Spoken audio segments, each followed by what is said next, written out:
Welcome to my very first mini vlog. ಇದು ನಮ್ಮ ಮನೆ ಗೃಹ ಪ್ರವೇಶ ಆಗಿರೋ ನೆಕ್ಸ್ಟ್ ಡೇ ವ್ಲಾಗ್ ಆಗಿರುತ್ತೆ. ಗೃಹ ಪ್ರವೇಶದ ದಿನ ನಾವು ನಮ್ಮ ಮನೆಗೆ ದೇವ್ರನ್ನ ಕರೆಸಿದ್ವಿ.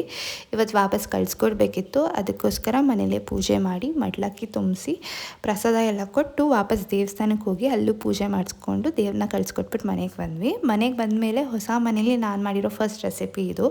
ಒಂದು ಕಡಾಯಿಗೆ ಫಸ್ಟು ಕಡಲೆ ಬೀಜನ ಹಾಕಿ ಡ್ರೈ ರೋಸ್ಟ್ ಮಾಡಿ ಇಟ್ಕೊಂಡಿದ್ದೀನಿ. ಫ್ಲೇಮ್ ಆಫ್ ಮಾಡಿ 2 ಸ್ಪೂನ್ ಕಡಲೆ ಹಿಟ್ಟು ಕೂಡ ಹಾಕಿ ಅದನ್ನು ಡ್ರೈ ರೋಸ್ಟ್ ಮಾಡಿ ಪೌಡರ್ ಮಾಡಿ ಎತ್ತಿಟ್ಕೊಂಡಿದ್ದೀನಿ. ಅದೇ ಕಡಾಯಿಗೆ ಸ್ವಲ್ಪ ಎಣ್ಣೆ, ಚಕ್ಕೆ, ಲವಂಗ, ಬಿರಿಯಾನಿ ಲೀಫ್, ಕಸ್ತೂರಿ ಮೇಥಿ, ಸೋಂಪು, ಈರುಳ್ಳಿ, ಶುಂಠಿ, ಬೆಳ್ಳುಳ್ಳಿ, ಟೊಮ್ಯಾಟೊ ಕಲ್ಲುಪ್ಪು ಸೇರಿಸಿ ಟೊಮ್ಯಾಟೊ ಸ್ಮ್ಯಾಶ್ ಆಗೋವರೆಗೂ ಫ್ರೈ ಮಾಡಿ ಅದನ್ನು ಕೂಡ ಒಂದು ಪ್ಲೇಟಿಗೆ ಶಿಫ್ಟ್ ಮಾಡಿ ತಣ್ಣಗಾದ್ಮೇಲೆ ಪೇಸ್ಟ್ ಮಾಡಿ ಎತ್ತಿಟ್ಕೊಂಡಿದ್ದೀನಿ.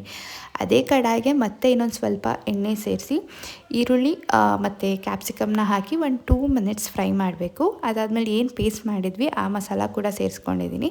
ರುಚಿಗೆ ತಕ್ಕಷ್ಟು ಉಪ್ಪು, ಚಿಲ್ಲಿ ಪೌಡರ್, ಗರಂ ಮಸಾಲ, ಧನಿಯಾ ಪೌಡರ್ನ ಸೇರಿಸಿ ನೀಟಾಗಿ ಅದು ಆಯಿಲ್ ಸಪ್ರೇಟ್ ಆಗಬೇಕು. ಅಲ್ಲಿವರೆಗೂ ಅದನ್ನು ಕುಕ್ ಮಾಡಬೇಕು.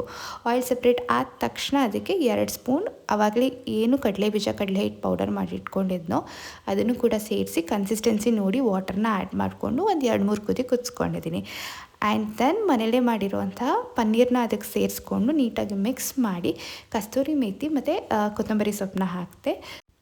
ಟೇಸ್ಟ್ ಕೂಡ ಚೆನ್ನಾಗಿ ಬಂದಿತ್ತು. ಇದನ್ನು ನಾನು ರೋಟಿ ಜೊತೆಗೆ ಸರ್ವ್ ಮಾಡಿದೆ.